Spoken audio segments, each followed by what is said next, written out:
Jaden, run my own HVAC business, own my house outright, and honestly, life's been good the last few years. Started the business right out of trade school because I hated the idea of clocking in for someone else forever. Took a couple years of busting my back, long nights, and living cheap, but it paid off.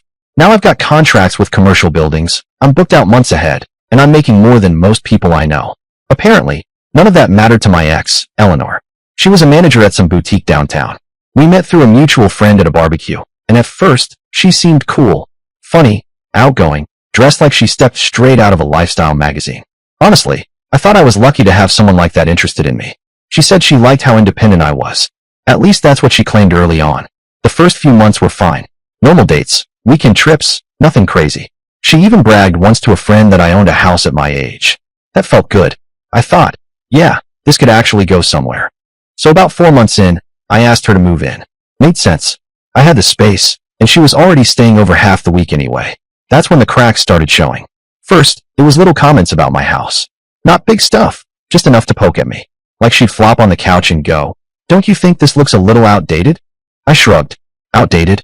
Eleanor, it's a couch, not a time machine. Its job is to hold me up while I watch TV. Mission accomplished. Then she started comparing. All my coworkers live in condos downtown. It's so much nicer than this neighborhood. I laughed. Condos?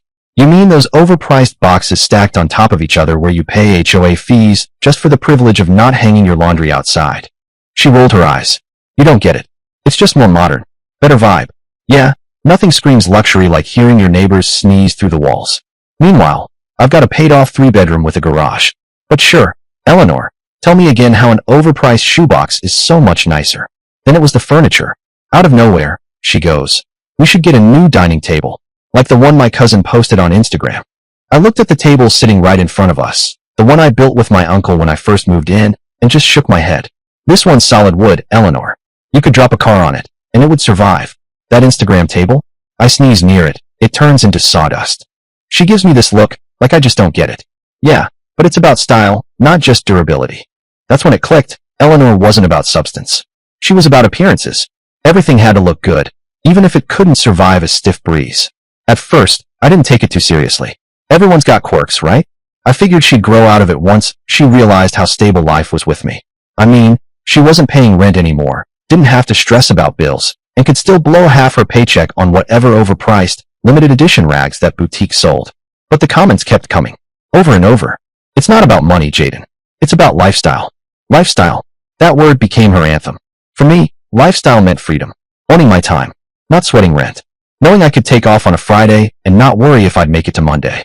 For her, lifestyle meant shiny crap and impressing people she barely even liked. One Sunday morning, I'm up in the attic fixing a minor leak. Pipe sweating a little, no big deal. Eleanor pokes her head up and goes, "What are you doing?" "Fixing a leak," I said. She tilts her head, wrinkles her nose, and says, "It's so weird dating someone who actually works with their hands." Didn't sound like a compliment. More like she was wondering if she should be embarrassed to be associated with me. I smirked. Yeah, weird how I don't have to call another man to fix my house. That shut her up, but she didn't laugh. Looking back, those were the red flags waving right in my face. And me? Too stupid to notice them. But I kept telling myself, nah, she's just adjusting. She's been around this high-end fashion world too long. She'll get over it. Plus, the good moments were still good. We had fun sometimes, going out, cooking together, even watching dumb reality shows where she'd pretend to hate them, but then yell at the screen louder than me. It wasn't all bad.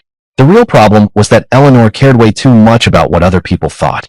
Like, we'd go grab burgers at a hole-in-the-wall spot, and she'd frown and whisper, "This place isn't even Instagram-worthy." I just grinned, mouth full of fries. Good. Then we can actually eat the food instead of staging a photo shoot. Or we'd be at some party, and one of her coworkers would casually brag, "My boyfriend's in corporate finance." Then someone would turn to Eleanor, all polite, and ask, "What does your boyfriend do?" That's when she'd go quiet, like she was ashamed to admit I wasn't sitting in a cubicle wearing a necktie I secretly hated. I'd jump in with, "Oh, me? I keep entire buildings from turning into saunas in July. Pretty sure your boyfriend calls guys like me when his air conditioner breaks, and he's crying into his $9 latte." But man, that stung a little. Because I knew damn well I made more than half these so-called corporate professionals. Still, I told myself she'd come around. That if I kept showing her the life I was building, she'd finally appreciate it. You know, actually see the value in having a man who could provide, Not just pose for LinkedIn headshots and brag about his 401k like it was a personality trait. Instead, she doubled down. The house wasn't good enough. The neighborhood wasn't fancy enough. My work wasn't sophisticated enough. Every time she dropped one of those lines, I'd crack a sarcastic comment to defuse it. Oh, sorry, Eleanor. Next time I'll wear cufflinks while I'm unclogging a blower motor. Stuff like that. But deep down, I was clocking all of it. I just didn't pull the plug yet. And that was mistake number one. Giving her the benefit of the doubt when I should have recognized I was dealing with someone entitled. That was mistake number one. After a couple months of living together, Eleanor started working longer hours at the boutique and hanging out more with her coworkers. At first, I thought, cool, she's making friends. Maybe she'll quit complaining about my neighborhood if she's busy. Yeah, wrong. Enter Linda and Chloe, two human gasoline cans dumped right onto Eleanor's already blazing fire of entitlement. Their names came up so often I felt like I was in a group chat with them. Linda and Henry just got back from Bermuda. Chloe and Bennett are going to Napa this weekend. Every story was a travel brochure. Every conversation ended with some overpriced trip or fancy restaurant. And of course Eleanor had to slide in her little comparisons. It became a routine. Her friends did something, and suddenly I was supposed to match it. Didn't matter that I'd already taken her to a lake house last summer, or that we went to concerts, nice dinners, weekend trips. Nope. If it wasn't branded and shiny enough for her Instagram feed, it didn't count. And the kicker? She started twisting my business into something small whenever her friends came up. One evening, she comes home, tosses her bag on the counter, and says all casual, "Oh, Chloe asked what you do again today. I just said you do maintenance work." Easier to explain. I literally stopped mid-bite of my sandwich. Maintenance work? Eleanor, I own an HVAC company. She waves a hand, like she's swatting a fly. Yeah, but that doesn't sound, impressive. People don't really get it. Impressive? You mean like fixing the systems that keep every building comfortable so your boutique doesn't feel like a sauna in July? That kind of unimpressive. She didn't even answer. Just shrugged like it wasn't worth debating. That's when it hit me. She wasn't proud of me. She was embarrassed. Not because of who I was, but because she thought her friends judged me by my job title. The thing is, I wasn't about to beg for respect. I knew what I built, and I knew what it was worth. My bank account and my paid-off house spoke louder than whatever fake lifestyle her friends were parading on Instagram. But it still pissed me off how casually she threw me under the bus. A couple weeks later, Eleanor tells me, "Linda and Chloe want to do a couple's dinner. We should come along. It'll be fun. You'll finally get to meet them." Finally, I thought. The way she said it, it sounded less like an invite and more like I was being presented for inspection. I played it cool. Sure, but don't downplay me in front of them. She smirked. Just don't embarrass me, okay? Embarrass her. The girl living rent-free in my house was worried about me embarrassing her. Leading up to that dinner, I started noticing how much energy Eleanor put into appearances. She was picking out her outfit days in advance, practicing introductions in the mirror like she was about to walk a red carpet. She even stressed about which car we should drive. I drive a reliable truck for work. Not flashy, but clean, dependable, gets the job done. She hated it. Couldn't you at least borrow something nicer for the night? I laughed right in her face. Yeah, let me just swing by the dealership and test drive a Ferrari for dinner. I'll bring it back after dessert. She didn't laugh, because she was serious. That's when I knew the dinner wasn't about eating. It was a show. And look, I wasn't nervous about meeting her friends. I can hold my own in any conversation. But I had a bad feeling Eleanor was setting me up to look less than, just so she could feel superior by association. It was the kind of energy you can smell from a mile away. The Friday before the dinner, we had a mini blow-up about it. She was rambling again, this time about Henry and his boyfriend. Henry's job in marketing is so normal. He gets to work from home half the week. Why can't you do something like that? I leaned back in my chair, grinning. Because Henry doesn't get called at 2 a.m. to fix a broken furnace in January. And Henry doesn't make as much in a year as I do in 6 months. She blinked like I'd just started speaking Klingon. It's not about money, Jaden. No, I said, standing up. It's about you wanting to brag to your friends that your boyfriend wears button-down shirts while he stares at spreadsheets all day. Sorry, not me. She huffed, called me stubborn, and stormed off like she was auditioning for a soap opera. I didn't chase her. I wasn't about to waste breath convincing someone who couldn't see past the shine on a cheap lifestyle. But I'll admit, I was curious how that dinner would go. Because one thing about me, I don't play the doormat. If Eleanor thought she was going to parade me around as her maintenance guy, she had another thing coming. So, dinner day rolls around, and we're heading to this restaurant Eleanor picked. One of those downtown spots where the menu doesn't have prices, just poetic food descriptions like seared grass-fed whatever with a drizzle of disappointment. I could already smell the pretentiousness before we even pulled into the valet. Eleanor, of course, was in her element, dressed like she was walking a runway, glued to her phone, double-checking what Anna and Chloe had posted on their stories. Me? I had on a button-up and jeans. I wasn't about to fake being someone else just to fit into her little status audition. We walk in and spot Anna and Chloe already camped at a table with their boyfriends. Anna kicks things off. This is Henry. He's in digital marketing. Henry gives me the firm handshake, leans back in his chair like he personally invented Wi-Fi, and smirks like we should all thank him for banner ads. Then Chloe pipes up. This is Bennett. He's in corporate finance. Bennett gives the solemn nod, like his Excel sheets are keeping children alive in hospitals. Then it's Eleanor's turn. She smiles stiffly and goes, This is Jaden. He owns a maintenance company. She dragged out the pause before maintenance like she was deciding whether to say, This is Jaden. He unclogs toilets for fun. I didn't flinch, just nodded at the guys and said, Yep. I make sure the heat works when it's freezing and the AC works when it's boiling. Maintenance. HVAC. Lifesaver. Take your pick. Dinner kicks off, and shocker, it's exactly what I expected. Henry drones on about ad campaigns and engagement metrics like anyone at the table gave a damn. I swear he used the word synergy twice without flinching. Bennett casually dropped portfolio diversification 3 times in one sentence like it was his personal catchphrase. Meanwhile, Eleanor's laughing along like these two clowns are stand-up comedians. I'm just sitting there thinking, these dudes couldn't change a light bulb without pulling up a YouTube tutorial. Then Henry starts bragging about a trip he planned for Linda. Bermuda, all-inclusive resort. Long weekend. Linda beams, clinging to his arm like he just donated her a kidney. Eleanor leans forward, eyes all glassy. That sounds incredible. Jaden and I never do anything like that. I look at her like she just sprouted a second head. We literally talked about Costa Rica 2 months ago. You said wait until summer. That's different, she snaps. That's not a real vacation. I raise an eyebrow. Oh, enlighten me. What makes a vacation real? You know, somewhere romantic. With luxury service, resorts, fine dining. Yeah, I shoot back deadpan. Because Costa Rica is just dirt and coconuts, right? Chloe jumps in, eager to pile on. Bennett and I went to Napa last month. Wine country is so romantic. Way better than, like, camping. Eleanor nods like a politician sniffing votes. See? That's what I'm talking about. Some people know how to plan real dates. That was it for me. Real dates? You mean like the lake house last summer? Or the concert downtown? Or that restaurant you begged me to take you to last month? She waves her hand like she's swatting a fly. Those don't count. They're not impressive. I sat back in my chair, smirking, sipping my drink. Not impressive, huh? That's funny. Real funny. Because I remember you posting every single one of those nights on Instagram like it was Coachella and the Pope showed up. Hashtag best life ever, wasn't it? The table went dead quiet. Like someone hit mute on a remote. But Eleanor, bless her soul, couldn't help herself. She just kept going. Jaden, let's be honest. You're content running a little maintenance business forever. Then she smirked, leaned forward like she was about to drop her ace card, and said, Jaden, you know you can't even meet the lowest bar as a man, let alone make me believe you can provide. The table gasped. I swear it was like we were in a soap opera. Linda covered her mouth like she just witnessed a car accident. Chloe's eyebrows shot up so high they were about to launch into orbit.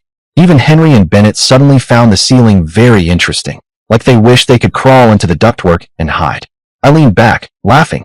Yeah, at least I built something real. You've got nothing except a habit of leeching off men and pretending you're above them. Must be tough, being so unsatisfied while milking me dry. Now normally, I keep it cool, but that line of hers, that was her swinging for the fences like she was Babe Ruth. And me? I leaned forward, looked her dead in the eye, and said, It's funny, Eleanor, that my little business pays for the roof over your head, the car you drive, and every single overpriced sushi roll you brag about on TikTok. Without me, you're just a broke girl with an attitude. She scoffed, flipping her hair like that somehow won the round. That's not true. You just don't have ambition. You're comfortable being small time. I almost spit out my drink laughing. Small time? Oh, this is rich. You think these guys are more successful than me? Okay, let's play a game. I turned to Henry. Hey man, what do you make a year, if you don't mind me asking? Henry froze like a deer in headlights. You could tell he wanted no part of this. Finally, he muttered, about 80 grand. I nodded, respectful. Solid. Nothing to sneeze at. Respect, man. Then I turned to Bennett. And you? Bennett looked at Chloe like she was going to throw a drink at him if he said the wrong thing, then cleared his throat. 98. Nice, I said, nodding. You're doing all right, too. Keep grinding. Then I leaned back, spread my arms, and looked Eleanor dead in the eye. You want to know what I made last year? Her eyes went wide, like she was ready to hear me say something pathetic so she could dunk on me one more time. I grinned. 184,000. Cash flow, baby. I dropped it like a mic. The table froze. Linda blinked like her contact lenses stopped working. Chloe's mouth literally fell open, like she just saw Jesus walk in and order a latte. Henry looked like he swallowed a lemon whole. And Eleanor? Eleanor went bright red. That's not the point, she muttered. I leaned back in my chair and grinned. No? Because 5 minutes ago the point was that I can't provide for you. But now that the numbers are on the table, suddenly money isn't everything. It's not about money. It's about image, she said weakly, like even she didn't believe her own words. Image. I repeated, shaking my head, biting back a laugh. She shot back, right. So, what are you supposed to tell people when they ask what you do? That my boyfriend fixes AC units. I smiled coolly, savoring the moment. No. You tell them your boyfriend owns a business that makes nearly 90 grand more than 6 figures a year. And while your friends' boyfriends are panicking about their bosses breathing down their necks, I'm my own boss. That's real success. Not some shiny title that pays less than half my income. Her fork hovered midair, like she was trying to think of a comeback, but couldn't download the words fast enough. I leaned in, my tone suddenly razor sharp. Tell me something, Eleanor. I'm bringing in a fat check every single month. I'm providing you with a roof over your head, a car to drive, dinners that don't come with dollar menus. What exactly do you bring to this relationship? She blinked. I take care of you. I support you. I let out a short laugh that turned a few heads at nearby tables. Support? Eleanor, the only thing you reliably contribute is an awkward BJ every Friday night, where you look like you're running out of Wi-Fi signal halfway through. Her face went crimson. That's not fair. Exactly, I cut her off. You bring nothing. Zero. Nada. You can't provide me with a damn thing. And newsflash, I could get better BJs every day of the week, from women who look far better than you, for a fraction of what I waste on you monthly. Hell, for the cost of your eyelash extensions, I could get 3. The silence at the table turned nuclear. Someone dropped their fork, and it clattered like a gunshot. Eleanor's mouth opened, but no sound came out. I just leaned back in my chair, grinning like I'd just delivered the punchline of the century. Check, please. Her head snapped toward me. Jaden, what are you doing? She hissed. Paying for my dinner, I said, calm as a monk, and heading out. You can't just leave, she whispered, eyes wide. Watch me. The server came back and split the checks. Mine was about $46 for the salmon and a drink. Best $46 I'd ever spent, honestly. I set it down, stood up, and slid my chair back nice and slow, just to let the tension marinate. Thanks for dinner, everyone, I said cheerfully. Good luck splitting the rest. Eleanor's face twisted like she'd bitten into a lemon. You always pay when we go out. I gave her the coldest grin I've ever given anyone. Yeah, but apparently I can't provide for you. So I figured I should stop trying. Then I walked out. Calm. Collected. Didn't even glance back. Best feeling I'd had in months. I drove home with the windows down, music blasting so loud the bass rattled the mirrors, and for the first time in a long time, I didn't care what Eleanor thought. Didn't take long for her to start blowing up my phone. By the time I parked in my driveway, I had 6 missed calls and a pile of texts. I didn't mean it like that. You embarrassed me in front of everyone. Do you realize how childish you looked? Yeah, according to her, I embarrassed her. The same woman who basically called me useless in front of strangers. I tossed my phone on the counter, cracked open a soda, and stretched out on the couch like a king surveying his kingdom. She wanted me to panic and call back, maybe beg for forgiveness. Not happening. By 11 p.m., the paragraphs were coming in hot. Jaden, please stop ignoring me. I messed up, but you completely overreacted. Sure, because me defending myself after she tried to roast me in front of 2 finance bros was clearly the crime of the century. Henry and Bennett don't hate you. They just thought you were rude. If you'd been more humble about your business, maybe it wouldn't have gone that way. Right. Because nothing screams humble like Eleanor bragging about her friends' boyfriends' shiny titles, and then turning to me with a smirk like I'm the unpaid intern in the room. This can still be fixed. Oh, thank God. I thought, my PR agent is on the case. Maybe she'll schedule a press conference and issue an apology on my behalf. Then another text came in. Linda had to cover me for dinner. Do you know how humiliating that was? You're supposed to be the man, Jaden.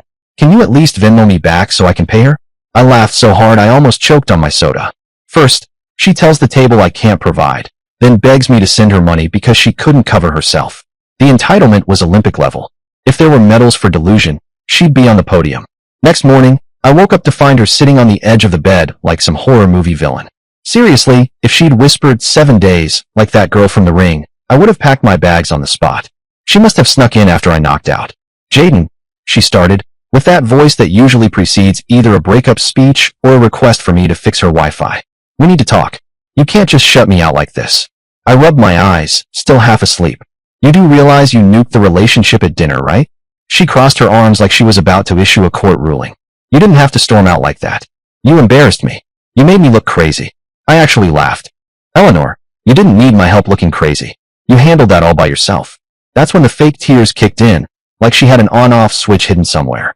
She grabbed my arm, waterworks flowing on command. I only said those things because I care about our future. Don't you get it? I was pushing you to be better. I pulled my arm back like she was handing me a hot frying pan. Better? I own my house. I run a business. I make more than both those guys combined. Meanwhile, you're the one living here for free. If anyone needs to be better, it's not me. Her face snapped like a rubber band. Tears off, anger on. Amazing. If she had stock options and mood swings, she'd be a billionaire. Wow. So, you're just going to throw away everything we've built because of one little comment. One little comment. I stared at her like she'd just told me gravity was optional. You told me I can't satisfy you or provide for you. That's not little. That's you showing me exactly how you see me. She pouted, lower lip out like she was auditioning for the role of sad toddler number 3. You're being dramatic. Couples fight, Jaden. Grown men don't just walk out over words. I took a slow sip of my coffee. Grown men also don't stick around when their girlfriend treats them like a paycheck with arms. She didn't like that one bit. Suddenly, she was the Tasmanian devil, spinning around, packing a bag, slamming drawers just loud enough to make sure I heard the statement. Then she tossed a note on the counter like it was some grand exit speech. Staying with Linda until you cool off. Cool off. Like I was the one lighting my hair on fire. Honestly, it was the quietest, most peaceful week I'd had in ages. I come home from jobs, drop my boots by the door, and the house actually felt like mine again. No complaining about my truck. No lectures about normal jobs. No side-eye at my clothes like I was a child who dressed himself in the dark. Just silence. Beautiful, glorious silence.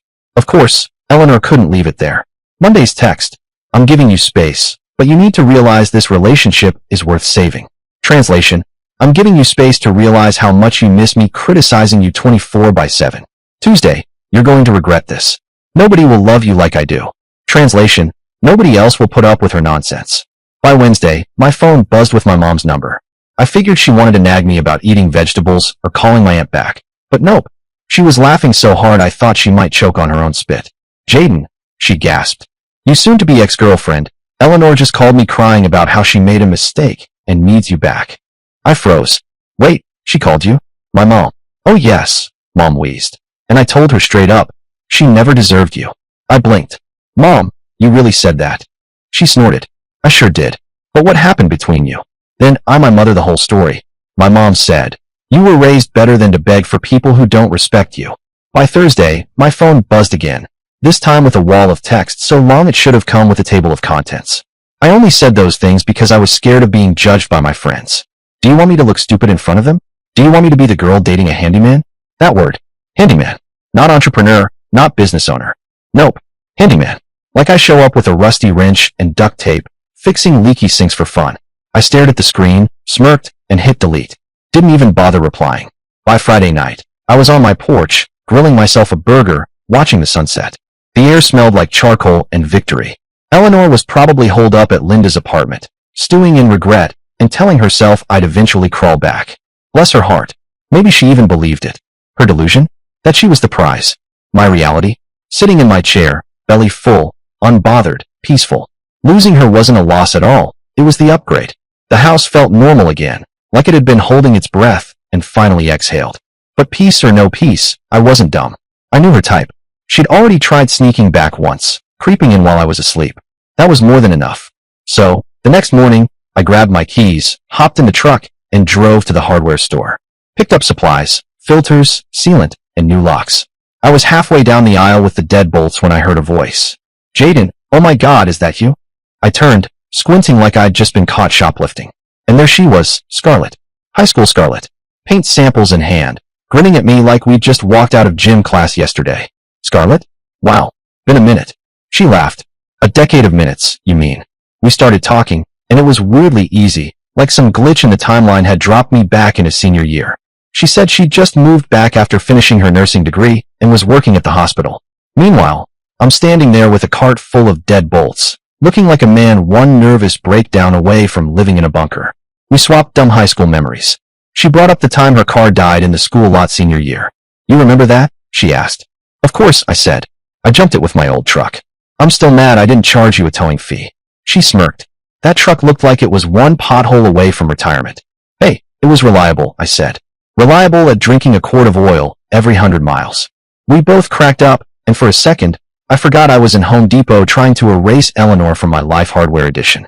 Before we left, Scarlett said, we should grab coffee sometime. Yeah, let's do it. We swapped numbers, and just like that, it felt like the universe had handed me a do-over wrapped in caffeine. That night, I went full locksmith mode. Changed every lock in the house. Took me about an hour, tops. When I slid the last bolt in, I leaned back and grinned like a man who'd just outsmarted a raccoon. Eleanor could scream, claw, or throw a tantrum all she wanted. She wasn't stepping foot in here again.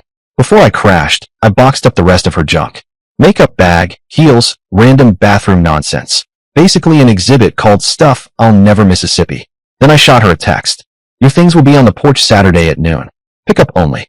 Sure enough, Monday evening, the fireworks started. Why doesn't my key work? Did you change the locks? Seriously? This is still my home too, Jaden. I laughed so hard I almost dropped my phone. She actually thought she had squatter's rights. I typed back, not your home. You packed your stuff and left. Remember? That's called moving out. She came back swinging. You're being ridiculous. Who changes the locks on their girlfriend? Correction time. I typed, ex-girlfriend. And the guy who owns the house does. She doubled down like she was about to win a courtroom drama. You're so petty. I still have a right to be there. I couldn't resist. Right to my house. What's next? You going to claim squatter's rights because you left a toothbrush in my bathroom? No response after that. Guess even she realized how dumb she sounded. Tuesday, I met Scarlett for coffee. We sat at this little cafe near the hospital. Nothing fancy. Just chipped mugs and the smell of burnt espresso. What was supposed to be a quick catch-up turned into 3 hours before I even realized it. She actually leaned in, asked about my HVAC business, like she genuinely cared. When I explained how I started it straight out of trade school, she raised her brows and said, that's gutsy. Most people our age are still renting apartments, barely figuring life out. I couldn't help grinning. Guess I missed the memo about needing permission to be successful. She laughed, and it wasn't that fake, tight-lipped laugh Eleanor always gave when she wanted to sound supportive but really meant you're showing off again.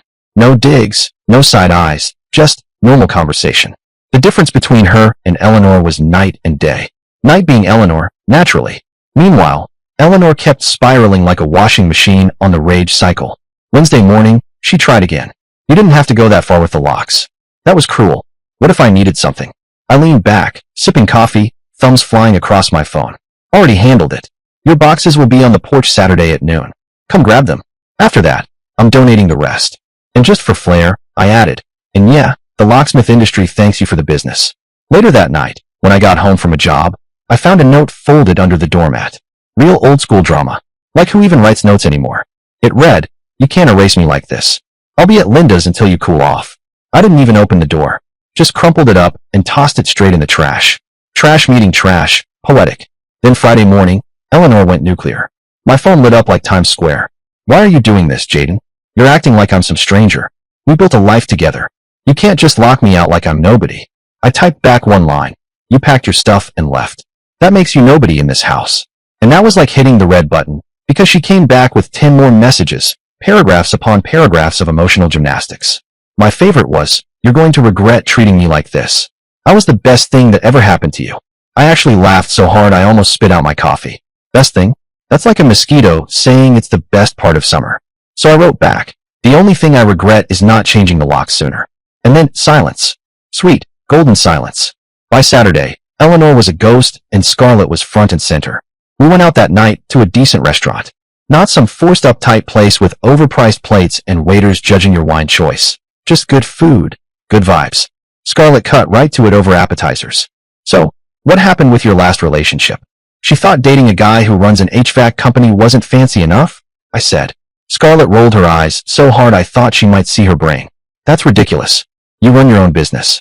You've got more going on than most people. Try telling her that. I said. Scarlett smirked. Her loss. I grinned. For once, I actually agreed with that phrase. Later that night, I was in the garage cleaning up some tools, oil and sawdust on my hands, feeling like a man who had survived a natural disaster with only duct tape and sarcasm. Then, ding dong.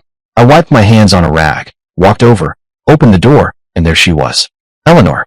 Full mascara streaks, 2 suitcases in hand, looking like she'd just been cut from the final round of The Bachelor, delusional edition. Jaden, she gasped, like she'd run a marathon while crying through Sephora's entire waterproof line. Thank God you're home. I've been thinking all week, and I know we can fix this. I glanced at the suitcases, then back at her. What's this? You moving into Linda's place didn't work out. She shook her head, stepping forward like I was about to scoop her into a hug. No, I'm moving back in here. I realized I was wrong. I just needed time to process. I leaned against the doorframe. So you needed time to process calling me small time in front of strangers? Or time to process telling me I can't provide for you? Just curious. Which part took a week of thought? Her lip trembled like she'd just discovered consequences were a thing. That's not fair. I didn't mean those things. Linda and Chloe said I was crazy to even say them. I wasn't thinking. I raised an eyebrow. So your friends had to explain to you that trashing your boyfriend in public wasn't a good move? Yeah, that tracks. Sounds about right. She clutched her suitcase handle like it was a lifeline. I leaned against the doorframe, arms crossed, watching Eleanor spiral like a reality show contestant who just realized she's getting voted off first. Jaden, please. I know I messed up, but I love you. We can work this out. I just needed time to realize what I had. Before I could even open my mouth, headlights swept across the driveway. Perfect timing. Scarlett's car. She pulled in smooth as ever, hopped out holding takeout bags in one hand and a bottle of wine in the other. The cavalry had arrived. Eleanor spun, eyes wide. Who was that? I grinned like a man about to enjoy dinner and a show. That's Scarlett. Her head snapped back to me. Scarlett who? My girlfriend, I said flatly. I didn't sugarcoat it. Nope. I dropped it like a mic. We'd been out all week, the vibe was locked in, and no way was I letting Eleanor stage a comeback tour on my porch. Her face went pale, like someone just told her Starbucks stopped making pumpkin spice lattes. Your girlfriend? Scarlett walked up, a little confused at the drama but unfazed, and kissed me on the cheek. Hey, brought Thai food. Everything okay? Everything's fine, I said smoothly. My ex-girlfriend was just leaving. Eleanor whipped around, her eyes blazing like a dragon that just found out nights were unionized. Leaving? I'm not leaving. We live together, Jaden. You can't just replace me like this. I actually laughed. You didn't live here. You squatted. And then you moved out. Remember the part where you packed your bags and left a note? That's called breaking up. Her voice shot up an octave, like a tea kettle about to blow. We were on a break. That doesn't mean you get to shack up with some nurse in a week. Scarlett raised an eyebrow, clearly amused but letting me handle it. First off, I said, holding up a finger like I was teaching kindergarten. Scarlett's not some nurse. She's someone who actually respects me. Wild concept, I know. Eleanor's voice wobbled, her face starting to crumple. I only left because I needed space to think. I thought you'd fight for me. I thought you'd prove you wanted me. I barked a laugh, sharp enough to make Scarlett smirk. Prove I wanted you? Eleanor, you were living in my house for free while I was footing the bills. What exactly did I need to prove? That I'm capable of sponsoring a full-grown adult child. Because that's all you were, a dependent with attitude. You think walking around in my hoodie and heating up my leftovers was some kind of contribution? Please. The truth is, it wasn't me who needed to prove anything. It was you who had to prove you were worth all this. And you failed so hard it should have come with a laugh track. Her voice cracked, full meltdown mode now. You can't do this to me. You can't just throw me away. You know I deserve better than being replaced by some random girl from high school. Scarlett finally spoke up, calm as ever. You disrespected him. That's not random. That's called consequences. Eleanor snapped her head toward her like a hawk spotting prey. Stay out of this. You don't know what we had. I cut in before Scarlett had to waste oxygen. What you had, Eleanor, was me supporting you while you pretended you were better than me. What I have now is peace. Big difference. She stomped her foot like a toddler who'd just been denied a happy meal. I love you, Jaden. Doesn't that mean anything? I tilted my head, almost curious. You love me now that you know I make more than your friends' boyfriends. Funny how that works. That's not true, she screamed, voice cracking like a teenager's first choir solo. It's exactly true, I said, calm as ever. You were fine tearing me down until you realized you looked stupid. Now you're back here with suitcases, hoping I'll forget. Not happening. That was it, meltdown, full throttle. Tears, shouting, pacing in circles on the porch like a drunk mall Santa trying to remember where he parked his sleigh. You're making a mistake. You'll regret this. Nobody else will ever treat you like I do. I smirked, arms folded. Yeah, that's the point. She stood there another minute, chest heaving, mascara running in black rivers, hands shaking on the suitcase handles like she was about to duel me in a western. Finally, she snapped one of them upright, dragged it down the steps, and loaded both into her car. Scarlett and I watched in silence as she slammed her door, started the engine, and peeled out of the driveway like she was auditioning for Fast and Furious, Delusional X Edition. When the taillights disappeared, Scarlett glanced at me, completely deadpan. She'll be back. Yep. I grabbed the takeout from her hand. I hope she takes a long time before her return. After Eleanor's porch meltdown, the peace in my house was unreal. For the first time in months, I wasn't dealing with nagging, drama, or backhanded comments. Just me, Scarlett, and quiet nights with Thai takeout or binge-watching dumb shows. Best trade I'd ever made. But Eleanor wasn't done making noise. About 3 days later, I got a text from Chloe that said, "You won't believe this, but Eleanor's back at her parents' house. She's telling everyone you manipulated her into leaving." I barked out a laugh so loud my dog startled. Manipulated? Yeah, sure. She walked out on her own with bags in hand like she was auditioning for a bad rom-com exit scene.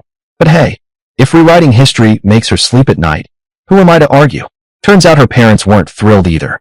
Eleanor's mom even messaged me on Facebook. Long paragraph, novel length, about how she was concerned and thought Eleanor deserved another chance. I didn't reply. Not my circus, not my monkeys. If her daughter wanted to juggle flaming knives blindfolded, I wasn't stepping back into the tent. Meanwhile, Eleanor was busy setting fire to every bridge she stepped on. Linda was already sick of her after she tried crashing there again. Then Chloe tells me Eleanor quit her boutique job, claiming she needed to focus on her relationship. The punchline? Relationship didn't exist anymore.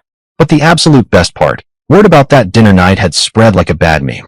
You can't sit there dragging your boyfriend in public and expect people to forget. Chloe said even Henry and Bennett's coworkers were talking about it because those two idiots couldn't keep their mouths shut. Imagine that. Your own best friend's boyfriend saying you made him look stupid. That's Olympic-level self-sabotage. Speaking of Henry, he came crawling to me one afternoon at the hardware store. I was grabbing materials for a job when I spotted him down the plumbing aisle pretending to study PVC fittings like they held the secrets of the universe. He finally shuffled over, looking like a kid about to confess he broke a window. "Hey man," he said, all sheepish. "Listen, about that dinner. I didn't know Eleanor was going to, say all that. It wasn't cool." I just stared at him. "Yeah, well, you laughed when she said it." He rubbed the back of his neck. "I mean, yeah, but it was awkward, dude. I didn't know what else to do." I tilted my head. Maybe not laugh at my expense. That would have been a start. He nodded, all hunched and guilty, like a scolded kid. Fair enough. Anyway, no hard feelings. I grabbed the copper fittings I needed and turned away. For me, that was the number for Eleanor. She's done. That was the end of that. Eleanor, on the other hand, went fully unhinged.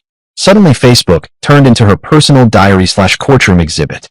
Long rants about how men don't appreciate strong women and society just wants submissive partners who won't challenge them. Every post had 2 likes. Probably her mom and some cousin who couldn't find the unfriend button. Everyone else, either clowning her in the comments or ignoring her like she was a pyramid scheme recruiter. One post said, "Some people think money makes them a man. Real men know how to love properly," which was hilarious, considering she was the one who kept comparing paychecks like it was the Olympics. Scarlett scrolled past one of those posts and rolled her eyes. "She's obsessed with you. It's kind of sad." "Yeah," I said. "Sad for her. Funny for me." The real kicker came a couple weeks later. Chloe texted me out of the blue. "Dude, Eleanor just tried to flirt with one of Henry's buddies at a party and he straight up told her, 'Nah, I don't want to get clowned like Jaden.'" I laughed so hard I had to put my phone down before I dropped it. Imagine thinking you're building this legacy of empowerment speeches, and instead you've become the cautionary tale at parties. The reputation she thought she was crafting by trashing me had boomeranged back and smacked her in the face. She was officially the joke. Meanwhile, Scarlett and I were leveling up. We joked about the porch moment and made it official the next day. I even brought her to a job site one afternoon to check out a remodel. She was impressed. "Wow, this is your work?" she said, looking around. "Yeah." I grinned.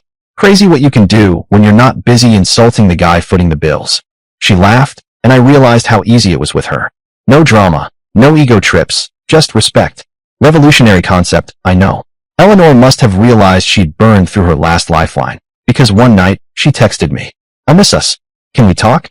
I stared at the message, then showed Scarlett. She smirked. "You going to reply?" "Nah." I hit delete. She made her bed. Now she can sleep in it. And that was it. No grand apology, no closure meeting, no second chances. Eleanor faded into the background, stuck living at her parents' place and trying to convince anyone who'd listen that she wasn't the villain. Me? I was fine. Better than fine. I had my business, my peace, and someone who actually wanted to be there. Eleanor's meltdown turned out to be the best gift she could have given me. Dear listeners, please share your thoughts in the comments section below, and don't forget to like, share, and subscribe.